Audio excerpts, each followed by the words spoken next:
দুয়াতেই শাহরুখ খানের জন্য একটা গোল্ডেন ইয়ার, যেখানে বছরের শুরুতে আমরা পাঠান আর তারপরে জওয়ান দিয়ে Shahrukh Khan as a mega star আমরা সেলিব্রেট করলাম। সেখানে বছরের শেষে টঙ্কি দিয়ে শাহরুখ খান দি অ্যাক্টরকে আমরা সেলিব্রেট করলাম। বাট এবার যদি তোমাকে দুটো কোশ্চেন করি যে 2023-এ শাহরুখ খানের বেস্ট মুভি ছিল ডঙ্কি, আর সেকেন্ড কোশ্চেন হচ্ছে রাজকুমার হিরানির ক্যারিয়ারের বেস্ট ওয়ার্ক কি হচ্ছে ডঙ্কি, তাহলে হয়তো দুটো কোশ্চেনের অ্যান্সারই সেম হবে না। বাট কেন? কারণ মেকার্সরা তো একটা ইউনিক কনসেপ্ট চুজ করেছিল, যার উপর আগে কখনো এরকম মুভি তৈরি হয়নি। অ্যান্সারটা আমি বলছি, কারণ মেকার্সরা এই যে ডঙ্কি এটাকে পুরোপুরি জাস্টিস করেনি।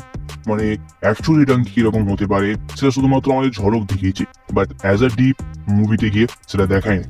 কারণ রিয়েল লাইফে এই ডঙ্কি বা যেটাকে ডঙ্কি প্রসেস বা ডঙ্কি ফ্লাইট বলা হয়, আর যারা এটা করে মানে এজেন্টস তাদেরকে ডঙ্কার্স বলা হয়, যারা আর কি বেসিক্যালি টাকার বিনিময়ে তোমাকে ইলিগালি ভাবে অন্য কোনো দেশে পাঠিয়ে দেয়। এটা কিছুর জন্য হয় বেসিক্যালি, কারণ যেহেতু দেশে বেকারত্ব বেড়ে গেলে তারা ভাবে যে আমরা তখন লন্ডন বা ইউকে বা আমেরিকা গিয়ে তখন শিফট হয়ে যাবো, তো সেখানে একটা ভালো চাকরি, ঘর বাড়ি যেটা আর কি তাদের ইচ্ছে, তারা সেটা সেখানে গিয়ে ফুলফিল করতে পারে।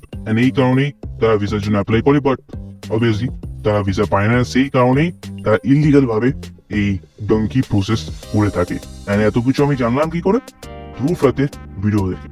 বেসিক্যালি ওখানে উনি খুবই ভালোভাবে এক্সপ্লেন করেছেন যে ডঙ্কি বা ডঙ্কি ফ্লাইট, ডঙ্কি প্রসেস কি, সেটা খুব ভালোভাবে উনি ওনার ভিডিওতে এক্সপ্লেন করেছেন। এবার রাজকুমার হিরানি আমার সাথে তো বসে আর ডঙ্কি রিসার্চ করেননি, আমার ভিডিওটা দেখার পর বেসিক্যালি এর উপর কিউরিয়াসিটি বেড়ে যায়, সেই কারণে আমি ধ্রুব রাতের ভিডিওটা দেখি অ্যান্ড অবভিয়াসলি যেসব জিনিসগুলো জানতে পারতাম সেটা শেয়ার করলাম।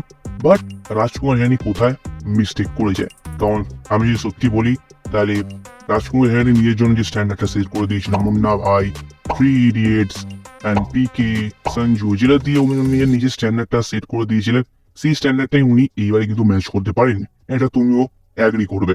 আর এবার রাজকুমার হিরানির প্রত্যেকবারের মতো ওনার এই মুভিটা আমার সরস্বতী হিট করলো না কেন? কারণ এর দুটো রিজন হতে পারে। এক হচ্ছে এই মুভির আউটডেটেড রাইটিং, অ্যান্ড রাইটিং কথা বলছি এখন অবভিয়াসলি জোকসের কথা কিছু বলবো যেগুলো আউটডেটেড হয়ে গেছে। মানে আজ থেকে রাজকুমার হিরানি যদি 5 থেকে 6 বছর আগে এই মুভিটা রিলিজ করতেন, সেই টাইমে লোকের কোনো শিকায়ত থাকতো না এরকম রাইটিং থেকে। বাট এটা অলরেডি 2023, তো সেইখানে দাঁড়িয়ে এরকম টাইপের রাইটিং আমরা এক্সপেক্ট করি না। এমন বলবো যে আমরা মজা পাইনি, বাট আমরা এরকম এক্সপেক্ট করবো না এই 2023-এ দাঁড়িয়ে এইরকম রাইটিং। সেকেন্ড জিনিস হচ্ছে আপনি যে টপিকটা চুজ করেছেন মিনস ডঙ্কি। আমরা ডঙ্কি মিনস যেটা মুভির মতো দেখতে পেয়েছি, সেখানে শুধুমাত্র এসআরকে অ্যান্ড ওনার সাথে আরো যারা ছিল তাদের একটা জুনুন, তাদের একটা জেদ যে তারা লন্ডন গিয়ে থাকবেই, তারপরে তাদের সাথে যে কষ্ট হয়, যে বিপদগুলো আছে, সেইগুলো শুধুমাত্র মুভিতে দেখতে পেয়েছি। বাট অ্যাকচুয়ালি ডঙ্কিতে কি কি হতে পারে সেটা কিন্তু রাজকুমার হিরানি পুরোপুরি জাস্টিস করেননি। আর আমার সেরকম চ্যানেল নয় যে আমি তোমাকে বোঝাবো ডঙ্কি কি বা ডঙ্কি কিরকম হতে পারে, বাট রাজকুমার হিরানি এইবারে কিন্তু মিস্টেক করে গেছেন। কারণ আমরা যা জানি যে রাজকুমার হিরানি কত বড় লেভেলের ডাইরেক্টর, 100% সাকসেস রেট আছে, বাট হয়ে যায় 2-1 বার এরকম টাইপের মিস্টেক। বাট মুভিতে যেসব ইমোশনাল সিনগুলো ছিল সেগুলো রিয়েলি ওয়ার্ক করে, ইমোশনাল করে দেয়। বাট কোথাও না কোথাও রাজকুমার হিরানিকে একটু ফিকা লাগলো। অ্যান্ড এটাও তো আমরা রাখতে পারি যে রাজকুমার হিরানি ফার্স্ট টাইম নিজের মুভিতে একটা পেট্রিয়টিক টাইপের ফিল নিয়ে এসছেন অ্যান্ড আলাদা কিছু ট্রাই করেছেন, যেটা আমি সবসময় অ্যাপ্রিসিয়েট করবো। বাট কোথাও না কোথাও একটু হলেও ডিসঅ্যাপয়েন্টিং করেছে রাজকুমার হিরানির ডঙ্কি মুভিটা, একটু হলেও। বাকি তোমার কি মনে হয় যে এসআরকে এর ডঙ্কি মুভিটা কিরকম হয়েছে? তুমি তোমার ওপিনিয়ন অবভিয়াসলি কমেন্ট করে জানাতে পারো।